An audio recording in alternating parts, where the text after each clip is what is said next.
کرک پټان دی او که څه شی دی ډېر زیات کرک یې وروره او بس دې کرکوالي خو مونږ خراب کړو که نه څوک هم داسې د مینې ډک او د مسکان ډک پیدا نه شول راکې هر سړی ځان ته کرک وایي هر سړی ځان ته پراود کوي داسې مه کوئ ملګرو صحیح ده خوشحالي منځ ته راوړئ کوشش کوئ د یو بل احترام د یو بل عزت وکئ کوشش کوئ بد چې دي هغو ته بد ووایئ صحیح ده که نه ملګرو خوشحاله و آباده اوسیږئ او راځو نور اسماعیل خان دی عبدالسلام خان دی او شاعر ګل کریم وعلیکم السلامونه درته وایم خوشحاله اوسیږئ او زیا ننګیالی وایي چې سلامونه پیره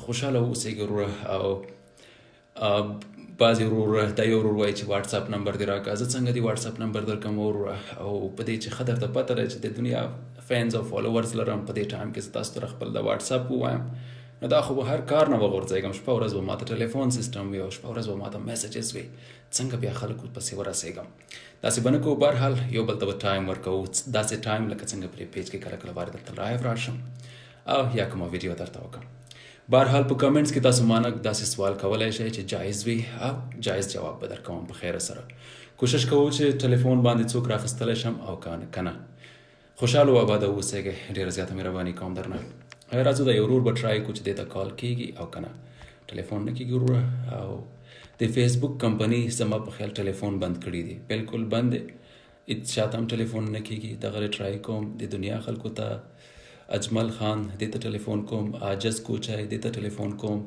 او ابو زبیر خان دې ته ټلیفون کوم بل ذوالقرنین دې ته ټلیفون کوم دا وګوره یو تم نه کېږي نثار بنګش یو آی ډي باندې هم د ټلیفون آپشن نه راځي سلمان راشد رایسانی دی که څه شی دی او رایسانی وروره تاسو ته هم ټلیفون نه کېږي ابو عبید وعلیکم السلام تاسو ته هم ټلیفون نه کېږي ایون یو نوٹ ریپلی می حکمت خان تاسو ته هم ټلیفون نه کېږي وروره ریپلی مې درکړه صدیق پښتون وعلیکم السلام وروره په خیر خوشحاله اوسیږئ یو څو موضوعګانې منځ ته راوړو ملګرو صحیح ده او ډېر زیات خلک دي چې وخت به ورسره نه وي وایي به دا خو صرف د خلکو نامونه اخلي څوک چې ورته کمنټس کوي نور خو څه نه وایي د سکندر رور زه به ډېر څه ووایم خو که تاسو ډېر غوږ راته ونیسئ صحیح ملګرو الله تعالی ته وکړي چې دا نن اتوار ورځ تاسو لږه دې ویډیو ته ورکئ او دې لایو ویډیو ته یې راکئ صحیح ده زه یو څو خبرې درته کوم که زه ناجایز وم په جایز ناجایزو باندې وم او که زه غلط وایم نو بالکل تاسو ما ته ثابته کړئ په کمنټ کې ووایه چې وروره دا خبره غلطه ده او مونږ د دې طرفدار یو ستانه صحیح ده ملګرو زه صرف د الله طرفدار یم نه ستاسو طرفدار یم نه د انټرنیټ طرفدار یم نه د لایو ویډیو طرفدار یم زه صرف د الله طرفدار یم او د خپل فرایض دغه خپلولو نه کته کوم انشاءالله تعالی چې په هر لایو ویډیو کې او په هر ویډیو کې به انشاءالله تعالی چې فرښتو الله ته خامخا پیشکش کړی وي چې نن سکندر ښې خبرې کړي بدې نه دي کړي الله تعالی ګناه ورته حساب نه کړي انشاءالله تعالی کوشش کوو نن بیا داسې خبرې وکړو چې انشاءالله تعالی چې فرښتې هم رانه خوشحاله وي او انشاءالله تعالی میندې او پلارونو باندې هم زما ښې خبرې زما دا خبرې ولګېږي راځو یو دوه درې موضوعګانې منځ ته راوړو ملګرو د پاکستان او د افغانستان ترمنځ او د پاکستان افغانستان منځ کې او د پښتنو په سیمه کې او د پښتنو په علاقو کې صحیح ده ملګرو د پښتنو په علاقو کې یوه علاقه یادېږي چې سوات یادېږي کدیر یادېږي خود زما په خیال چې ډېره مې اورېدلې چې سوات یادېږي د پښتنو یوه ډېره ښکلې سیمه ده چې جنت یادېږي ډېره ښکلې سیمه ده ډېر ښایسته ځای ده زه فکر کوم چې خلک به هم دومره ښایسته وي د سوات خو بیا په د سواتو خلکو کې داسې بدرنګه خلک ولې راوتلي دي خلک نه بلکې په سوات خلکو کې یوه جینۍ راوتلې ده چې الیشا 007 ورته وایي او دې سره یو سړی ورسره ده چې هغه ورته وایي چې زه د دې پلار یم او دې سره یوه مور ورسره ده چې هغه ورته وایي چې زه د دې مور یم پخوا وختونو کې به داسې و چې زه به په پاکستان افغانستان کې وم زه به داسې به ما اورېدل چې یو سړی به تیر شو یو دوه کسانو به وویل چې وایي دا دلال دی وایي دا دلالي کوي توبه خدای پاکه نو پټ پټ به یې ویل یو بل ته وایي دا دلال دی وایي دا دلالي کوي استغفر الله نعوذ بالله الله مې په دې خبرې باندې ګناهګار نه کړي وایي ښځې چلوي نن په هغه جنت سیمه کې چې سوات یادېږي د سوات ښکلو خلکو د سوات غیرتي خلکو تاسو واقعي ډېر ښکلې الله تعالی مو دومره ښکلې علاقه په نصیب کړې ده خو داسې ولې یا چې تاسو په علاقو کې دغه شانته یو جینۍ راوځي او دغه شانته یو سړی راوځي چې هغه کل عام په انټرنیټ باندې دلالي کوي او دلالي شروع کړې ده. ستاسو د ښکلې سیمه چې سوات یادېږي دا ټوله بدناموي. آیا تاسو کې ځوانان نشته؟ ځوانان نه لرئ تاسې؟ حقیقت سره تاسې ځوانان نه لرئ. یو ټایم کې یو هلک و په پکتیا کې، د کابل نه لاړو، کابل کې ډېر ښایسته جاب کولو، ډېر ښایسته نوکري وه په کابل کې. نو ملګرو ځان سره پکتیا ته بوتلو، په دې چې پکتیا د هغه سیمه وه، د هغه کلی و پکتیا کې چې اریوب ځاځي ورته وایي، دا د کلی و. نو دې ملګري پکتیا ته بوتلو او په دې پکتیا کې څه وشول، په دې پکتیا کې غرو ته بوتلو، په دې چې د دې هلک غرونه ډېر زیات خوښېدل. نو په دې غرونو کې یو څو نوره ملګري ورسره ملاو شول چې ښایسته مجاهدین وو. دا د دې پکتیا خلک وو، دا د دې پکتیا زلمي وو، غازیان چې ورته وایي، دا د دې پکتیا غازیان. نو مازدیګر ټایم و چې لاندې کلي نه یو هلک راغلو، لاندې کلي نه یو هلک راغلو او دا هلک سلام واچولو په دې ټولو باندې. دا یو مثال در کوم د سوات ښکلو خلکو، د سوات پښتنو خلکو یو مثال در کوم. نو دا هلک د کلي نه راغلو، نو دې غازیانو ته یې وویل چې ما تاسو ته یو فریاد راوړی. ورته ویې ویل چې څه فریاد دې راوړی؟ وایي زمونږ په کلي کې یو کس دی چې هغه پردي کور ته، یو نامحرومه انسان دی چې پردي کور ته ځي او په هغه کور کې ښځې دي او سړي دي چې دلالي کوي او هغه سړي ورځي هغه کور ته پیسې ورکوي، خو څرې چې بدماشي کوي، بدماشان دي او لرې لرې علاقونه خلک راځي هغه کور والا ته پیسې ورکوي او خدای خبر په هغه کور کې څه فتنې او څه فسادونه او څه زناګانې روانې دي. نو غازیانو باندې ډېره بده ولګېدله. ورسېدله ځوانان دې ته وایي، پښتانه دې ته وایي. ځوانانو حکم ورکړو نورو ورونو ته چې تاسې لاړ شئ تفتیش وکئ چې دا خبره حقیقت دی او که نه. صحیح ده. چې کله لاړل نو ما ته ملګري وویل چې انصاف ته وګوره، لږ پاتې شه. وایي بالکل دا انصاف خو ګورم. صحیح. دا هلک ورته وویل چې بالکل دا انصاف ګورم. په یو ساعت کې دننه پروف شوله، خبره ثابته شوله چې واقعي هم دغه شانته روان دي. دا ځوانان لاړل، 19 کسان 19 کسان لاړل او په هغه کور باندې وردننه شول. صحیح. پرې چې دغو خلکو هغه سین ونه لیدله چې هغه کور کې څنګه وردننه شول، خو دومره و چې دغو ځوانانو دا ثابته کړې وه چې مونږ په زنانو باندې نه یو وردننه شوي، بلکې همغه ډمو زنانو نه هم مونږه پرده کړې ده، بلکې همغه فاحشو زنانو نه هم مونږه پرده کړې ده، حیا مو ترېنه کړې ده.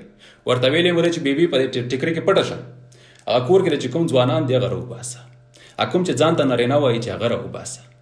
او دا نارینه یې راوباسل. مونږ صرف په میدان کې ولاړو، په دې چې غازیانو راته وویل چې دې میدان کې ګورئ، حشر یې ګورئ، اوس وګورو چې د دوی بدماشي مونږ په کم ځای وردننه کوو. صحیح ده. نو په دې میدان کې ټول کلي والا راووتل په تور ماښام او دې 19 ځوانانو د هغو خلکو داسې انجام وکړو، په دې میدان داسې انجام ته یې ورسول، داسې انجام ته چې پرتاګونه یې سر نه ور وتړل. صحیح که داسې ځوانانو ته ضرورت دی، د سوات ښکلي خلکو.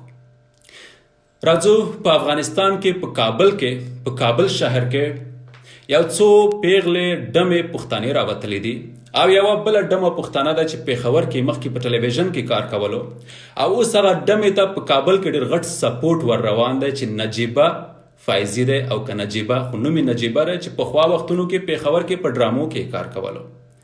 د هغې ډمې د هغې فاحشې یو څو ویډیوګانې ما ولیدلې په ټیک ټاک باندې چې هلک راته منشن کړې وای وروره په دې خبرې وکړه.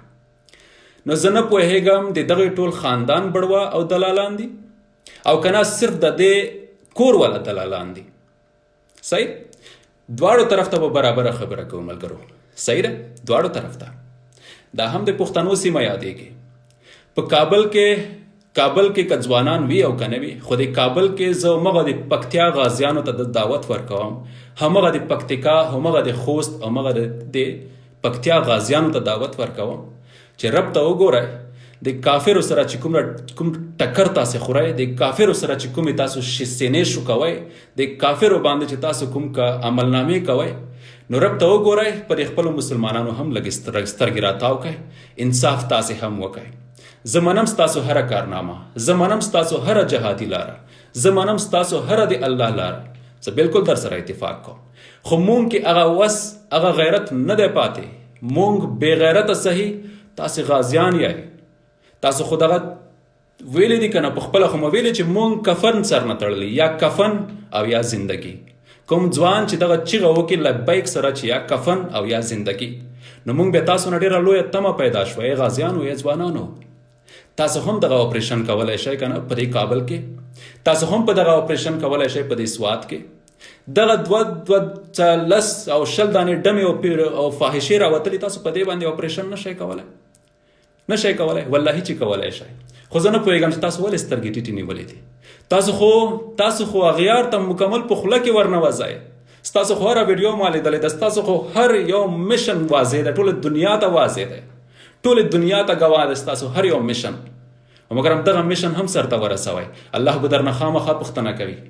په لله قسم چې الله به درنه خامخا پوښتنه کوي چې زه ستاسو جهادي هره لاره منم. مګر هم تاسو پر خپلو مسلمانانو کې چې کوم فسادونه روان وو، دا تاسې ولې ونه درول؟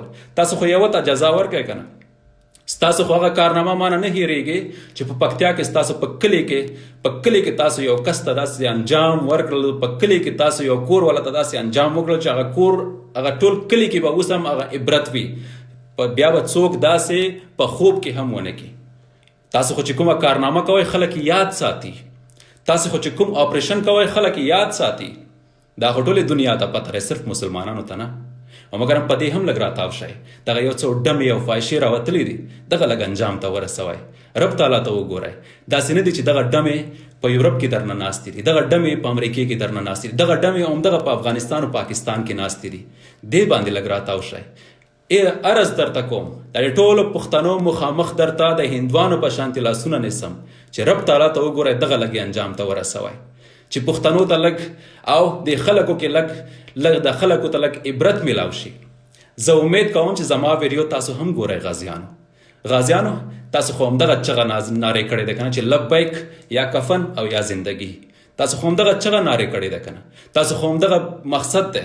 نور خو تاسو را پیسو او د هغه مقصد نه دی که نه. هغه چې نور غلط کارونه کوي، بې ګناه مرګونه کوي، هغوی ته خو موږ غله او ډاکوان وایو. مجاهدین خو هم شته که نه، اصلي مجاهدین خو هم شته که نه.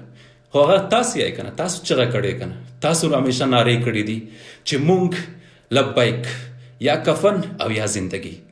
نو چې یا کفن او یا زندگی، نو تاسو بیا په کار ده چې انصاف وکړئ که نه. تاسو په لاس کې خو هر طاقت ده، تاسو نه خو پولیس هم ډارېږي. په خدای قسم چې تاسو نه د پاکستان او د افغانستان پولیس هم ډارېږي. په خدای قسم چې تاسو نه د پاکستان آرمی او د افغانستان ملي اردو هم ډارېږي. تاسو نه خو ټوله دنیا ډارېږي. مخامخ تاسو سره جنگ کول، مخامخ تاسو سره سینه په سینه ټټر وهل، زه فکر نه کوم په دنیا کې به داسې بهادر او بزدله، بهادر او شیردل پیدا شي چې تاسو سره به مخامخ ټکر ووهي. دا خو زه په ګارنټي درته وایم. مګر تاسو چې دومره الله تعالی دومره طاقت او دومره قدرت درکړی دی چې مخامخ تاسو سره څوک نشي جنګېدلی، نو تاسې بیا دومره بزدلان مه جوړېږئ چې د یوې ډمې مخامخ نشئ ودرېدلی. زه عرض کوم درته چې د دغو ډمو په سر باندې تاسو په کار د باقاعده سوچ وکئ. دا ډمې لږ انجام ته ورسوئ. تاسو خو ډېر غټ خلک، تاسو خو ډېر غټ کافر، تاسو خو ډېر غټ بزدلان او تاسو خو ډېر غټ ایمان فروش انجام ته ورسول. نو دغه څه چرګې دي چې دغه تاسو نشئ انجام ته رسولی. دا خو ډېرې وړې چرګې دي ستاسو مخامخ. نو عرض درته کوم چې د پښتنو نوم او د اسلام نوم دغه خلک شرموي. نو که تاسو دغه وکړل، نو واقع چې غازیان به وئ. او که سترګې په دې ټیټې نسئ، دا ستاسو لپاره ګرانه او سخته خبره وي. نو تاسو ما په شک کې اچوئ، بلکې ټول پښتون قوم په شک کې تاسې اچوئ. تاسو به دغه پښتون قوم به دا وایي چې واقع تاسو کوم لالچ اخیستی یئ. تاسو خو انصاف نه کوئ. د پښتنو په سر ودرېدلی یئ که نه. پښتنو ته وطن ګټئ، پښتنو ته ځمکه ازادوئ. د الله په لاره کې راوتلی، نو د الله په لاره کې چې راوتلی یئ، په هر بد عمل باندې د مسلمانانو او د کافرو په هر ظلم باندې په کار تاسو بیا اکشن واخلئ. ډېره زیاته مننه کوم. الله دې وکړي چې تاسو ته زما دا خبرې در ورسېږي. راځو د سوات او د کابل ښکلو پښتنو خلکو ته، زما پرې خبرو مه خفه کېږئ. که تاسو کې واقعي ایمانی جذبات وي، که تاسو کې واقعي مسلماني وي، او که تاسو واقعي د مسلمان په کور کې پیدا شوي یئ، او که تاسو ته واقعي په ماشوموالي کې اذان درکړل شوی دی که نه، نو تاسو به واقعي په دې خبرو سره ډېر زیات خفه شئ. ډېر زیات به خفه شئ. په دې به خفه شئ چې لله قسم چې پښتانه او مسلمانان خو ډېر ښکلي خلک دي، او دغه شانته بدنصیبه او دغه شانته بیوقوفه پلار او مور پیدا شوي دي چې دغه شانته اولادونه پیدا کړي چې غرض نه لري مګر هم دغه اولادونو د کافرو ریکارډ خراب کړل. دغه اولادونو خو هغه فتنې شروع کړي دي، هغه عیاشي شروع کړي ده چې دا خلک خو بالکل نان سټاپ دي، ودرېدلو ولا نه دي. دینه خو ایمان هیر شوی، دغه نه خو مسلمانی هیر شوی دغه خلکونه. دغه شانته یو بل فایشای و ډمه راغلی ده چې فارسی زبانه ده، امریکای سر راغلی ده. امریکای سر راغلی په افغانستان کې یو ډېر کچا کچا ډېر پلیت پلیت لباسونه شروع کړي دي. آریانا سعید ورته وایي. آریانا سعید اولین بنیاد د ډمګیرې او د ډمتوب او د ازادۍ او مغې په کابل کې ورته کېښلو. زما چې فکر کوم 8 کاله که 9 کاله مخکې دا ډمه چې افغانستان ته راغله د امریکای سر نه د عیاشۍ او د ازادۍ سوشل میډیا ته، بلکې عام خلکو کې نه، سوشل میډیا ته وخیل چې افغانان دغه رقم ته خلک دي. ورته وایي خیال چې افغانان دغه رقم ته عیاش خلک دي. استغفر الله، مونږ افغانان دغه شانته عیاش خلک یو. و سپی و رزیلې و بې ادبه. تا فکر کړی چې د مونږ افغانان دغه رقم ته یو؟ د زمونږ باباګان، د زمونږ ښکلي خلک، د زمونږ پښتانه خلک چې د زمونږ د غیرت نوم تر اوسه پورې پرېږده چې دغه پښتانو دغه افغانانو تر ډیلي پورې حکومت کړی دی او په غیرت او په زور یې کړی دی. تا دغه فکر کړی چې مونږ په عیاشۍ کړی دی؟ ستا غونته عیاشي، ستا غونته پلیتې زمونږ منځ کې راغلی او په پلیتوب، په عیاشۍ او په دلالۍ مو دغه ډیلي پورې حکومت وکړو. ته دا مه هېروه چې دا وطن اوس د پښتنو دی. ته دا مه هېروه دا وطن اوس هم د غازیانو دی. همغه غازیان دی الله تعالی انجام ته ورسوه. همغه غازیانو باندې دی الله ټوټې ټوټې کړه. او تا سره چې را کومې نورې چرګې راوتلې دي، دا نورې کومې چې دا پلیتې چرګې در سره راوتلې که نه چې پر ډیرانونو باندې سرې د بدبوی چې ترېنه راځي، پر پرفیومونو او پر سپریګانو باندې ځانونه ښایسته کوئ او پر میکاپو باندې او په دې باندې د خپل مردار بوی ځان نه وړئ که نه. والله قسم چې ستاسو جسې نه به د یو مردار سپي بوی راځي چې تاسو مردارې شئ. تاسو هغه پلیتوب شروع کړی دی. خدای تعالی مو تباه او بربادې کړه، رب تعالی مو تباه او بربادې کړه. کافرو نه خو زمونږ ګیله نه کوو، زه خو کافرو نه ګیله نه کوم. کافر خو چې هر څنګه دي دوزخیان دي، خو دي دوزخیان. د قرآن وعده دی، قرآن ور باندې سټمپ لګولی چې تا به ځي جهنم ته. زړونه خو تاسو راته دردمند کړل، زړه خو تاسو راته دردمند کړل. تاسو څومره خدای پاکه نو نو داسې دی. بلې هغه ته راشو. یوه بله جینۍ ده، یوه بله جینۍ ده چې خټک قوم نه تعلق لري. صحیح دی که نه؟ د پاکستان د خټک سیمه، صحیح د خټک قوم نه تعلق لري. حریم ورته وایي او که څه نوم ورته وایي چې هغې د حیا څادر ته اور اچولی دی. هغې سره یوه بله جینۍ ورسره دی. ما ته خلک رالیږي وایي دغه چې ویډیو یې راته ثبوت کړي نو په هغې باندې زه اکشن اخلم. صحیح. او دغه شانته وړې نورې چرګې راوتلې دي یورپ کې، امریکو کې، د ټیک ټاک باندې او پر فیسبوک باندې. دغه ته چرګې وایي، دغه ته زنانه او جینکیانې نه وایي، دغه ته چرګې وایي. د مولانا بجلیګر صاحب خبره صحیح ده. مولانا بجلیګر صاحب بیان په تاسو اورېدلی وایي دغه فتنو ته او دغه ډمو ته په کتلو کې وایي ګناه نشته. وایي دا خرو مثال ورکوي، دا خرې دي. خو که چېرته تاسو ورته زړه وشولو، نظر مو ورته خراب شو، وایي اول خر تاسې یې، اولین خرد بیا تاسې یې. صحیح ده. باقي چې دغه ته کتل کوئ او سوچ او فکر ورته کوئ چې د دې خاتمه څنګه وشي، نو دې کې تاسو ته ثواب ملاویږي. او که تاسو په شوق ورته ګورئ، همدغه خرو ته همدغه چرګو ته په شوق ورته ګورئ، نو تاسې اولین خره بیا تاسې یې، اولین خره بیا تاسې یې. نو دغه شانته وړې نوره چرګې راوتلې چې خپې شو کولی دي، خپې ازادي کړي په دې یورپ کې، په دې امریکې کې، په دې کاناډا کې ورسېدلی. دغه اوس دا خپې ازادوي، دا اوس دا خپې ازادوي. ډیموکراسي دی که نه؟ ډیموکراسي وایو راولیو. مونږ خو ډیموکراسي منو، مونږ خو اسلامي قانون نه منو. اسلامي قانون څوک مني؟ اسلامي قانون څوک مني؟ تاسو ماته دا ووایه. اول تاسو ماته دا ووایه د پاکستان حکومت اسلامي قانون مني؟ د افغانستان حکومت اسلامي قانون مني؟ که اسلامي قانون مني تاسو ماته ثابته کړئ چې کومه اسلامي جزایر د دغه حکومتونو چې مجرم ته د اسلام په دایره کې ورکوي. کومه اسلامي جزایر د پاکستان او د افغانستان د حکومت چې مونږه فکر وکړو چې دغه مجرم ته چې دغه جزا او سزا ورکړله او دغه د اسلام د دایرې نه ورکړه، د قرآن د فیصلې نه ورکړه.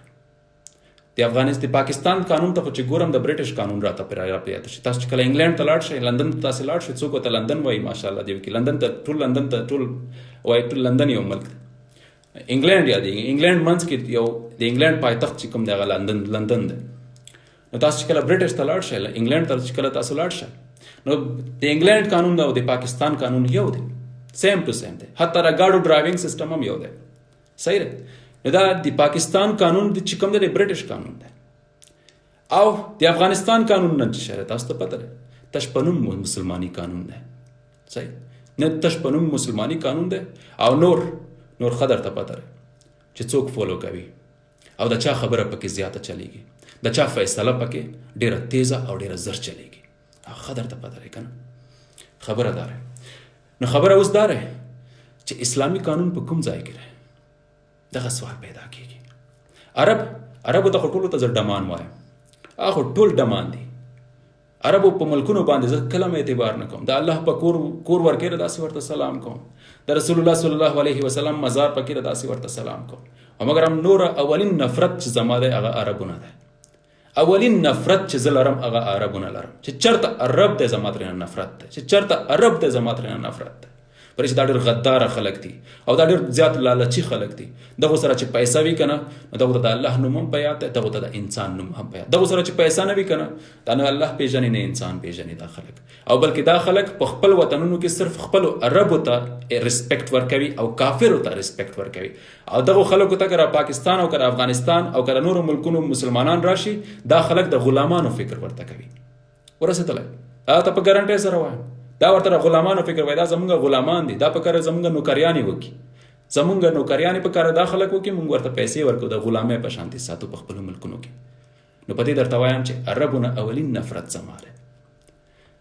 نور اسلامی قانون اوس څوک فالو کوي؟ څوک اسلامی قانون راولي؟ صرف مدرسې دی او جمعتونه دي چې پرې پاکستان افغانستان کې آباد دي، دغه کې اسلامی قانون رواره او په دې مدرسو باندې هم دغه حکومتونو نن سبا راخستره کړي. په افغانستان حکومت ته او کړي پاکستان حکومت ته چرته چې مولا را چرته چې مفتی را چې حق خبره وکي سبا ته بیان نشته، چرته چې مولا را چرته چې مفتی را چې اسلام او دینی مسائل بیان کی او په حق بیان کی بیا سبا ته نشته. الله پاک ډیر زیات صبرناک دی، بشک ډیر زیات صبرناک دی، خو دا صبر آخر یو لیمټ لري. فکر کوم چې رب تعالی دې خیر کوي، صرف دومره فکر کوم. قیامت را نږدې ده، خو داسې نشي چې قیامت نه مخکې قیامت راشي، داسې نشي چې قیامت نه مخکې قیامت راشي او دا کافر په دې دنیا کې پاتې شي او مسلمانانو زوال او مسلمانانو انجام الله پوره کړي. داسې چرته نشي چې دا کافر ټول مونږ ته ګوري او مسلمانان سټیږي، چرته داسې نشي. اوس هم داسې حالات روان دي، همداسې حالات اوس هم روان دي. که فکر وکړئ تاسو دغه سوچ نه کوئ کافرو ملکونو کې خیر خیرت ده، هر هفته کې په افغانستان کې بم چاود شي خلک ټوټې ټوټې شي، هر میاشت کې په پاکستان کې بم چاود شي خلک ټوټې ټوټې شي. څوک ټوټې ټوټې کېږي؟ مسلمانان. زه فکر کوم دا یو زوال راغلی دی، زه فکر کوم چې دا زوال دی الله طرف نه راغلی دی چې مسلمانان یو پته مو نه لګېږي چې د کومې مور زوی ووتلو بهر او د کومې ښځې خپل شوهر ووتلو بهر او بیا کل چرته ولاړو او چرته ورک شو او ټوټې ټوټې چرته شوي. ما ته خو داسې هم خلک ویلي دي چې د یو سړي کور ته یو سړي سر راوړلو او سره یې ورته لاسونه او خپې راوړل، داسې ټوټې ټوټې شوی و او چې کله یې ښخولو نو خلکو ته پته ولګېدله چې دا د بل سړي لاسونه ورسره ښخېږي. دا زوال وګورئ، دا زوال وګورئ. د مسلمانانو انجام دغه ته ورسېدلو. زه نورې خبرې نه کول غواړم، زړه مې ډېر سخت دردېږي، والله زړه مې ډېر زیات درد شوی دی. د دنیا هر څه نه مې زړه موړ شوی، هر څه نه. نور صرف او صرف په دې حق او حقیقت په خبرې کوو. ما کې نور دغه هغه نه دی پاتې شوی چې زه تاسو سره د مینې او د خنداګانو او د شعرونو مقابلې وکړم او خبرې در سره وکړم. نه، د دنیا نه مې نور زړه تور شوی، حقیقت درته وایم. د دنیا او د شان و شوکت هر څه نه مې توبه رہی، هر څه نه. نشته غیرتی خلک را کې نشته، نه لرو مسلمانان، نه لرو، صرف پخلې مسلمانان لرو، صرف پخلې. دغه شانته ډمې او دغه شانته بې غیرته خلک را کې را دننه کېږي چې خاندان قوم زمونږ شرمېږي او شرموي مو، پوره قوم نوم ته خلک راته کنځل کوي. دغه شانته بې غیرته خلک را کې را اوچتېږي او بیا داسې غیرتي خلک لرو نه، او غیرتی خلک چې کوم دي چې محافظ دي چې ځان ته وایي چې یا کفن او یا زندگی، هغه ته نه پوهېږم چې هغه ولې غلی ناست دي. هغه خو همیشه ځان ته ویلي چې یا کفن او یا زندگی. زه هغو ته حیران پاتې یم. تاسې اخر ورونه نور په چا بلوئ؟ بلکې که نه په دې خو هم لږ اور بل کئ چې مونږ خو وګورو. د غازیتوب خو لږ مونږ ته هم وښایئ که نه. ستاسو غازیتوب خو مونږ په هره ویډیو کې لیدلی، خو په هره ویډیو کې مونږ د هندوستان د فلمونو جنگ هم لیدلی، او په هره ویډیو کې د امریکې د فلمونو جنگ هم مونږ لیدلی چې هغه صرف د فلمونو جنګونه دي. مګر هم ستاسو ویډیوګانې هم مونږ لیدلی دي چې هغه هم د جنګونو دي. زه سوال صرف دغه کوم چې د هندوستان د فلمونو په جنګونو کې او د امریکې د فلمونو په جنګونو کې او ستاسو د میدانونو په جنګونو کې آخر فرق څه شی دی؟ دغه سوال جواب راکئ. فرق څه شی دی؟ مونږ خو دغه هم ستاسو بیا دروغ ګڼلی شو چې دا هم ستاسو یو فیک یو ډرامه روانه ده. مګر هم ستاسو هغه غازیتوب مونږ ته وښایه که نه، ثابته یې کئ. نن چې دا کومې ډمې راوتلې دي په دې لږ راتاو شئ که نه، انجام ته ورسوئ، خط پې واچوئ چې پته ولګېږي چې واقع چې غازیانو کار وکړل، واقع چې غازیانو ثابته کړله بغیر د ویډیو نه. ثابته کړئ که نه، وبه ګورو. همدغه ووایم چې دنیا نه مې زړه تور شوی. دا خبرې کوم کور کور ته ورسوم، چا چاته ور ورسوم، څه فرق کوي؟ دلته هم یو څو جاهلان شته. اوس هم زما ویډیوګانې ګوري، ډېرو زیاتو خلکو باندې زما خبرې ډېرې بدې لګېږي. ولې؟ په دې چې د منافقانو او د جاهلانو کمی راکې نشته. منافقان او جاهلان راکې ډېر زیات شوي دي چې صرف په خولې مسلمانان دي او نور ټپوسان بې غیرت او بړوګان دي. دغه خبره حقیقت هم دغه دی. د حق ناره او د حق خبره په ډېرو کمو خلکو ښه لګېږي. بس بې غیرتي راکې ډېره زیاته ده او دلالي او ټپوستوب راکې ډېر زیات شوی دی. صرف دغه خبره ده. د خدای په امان.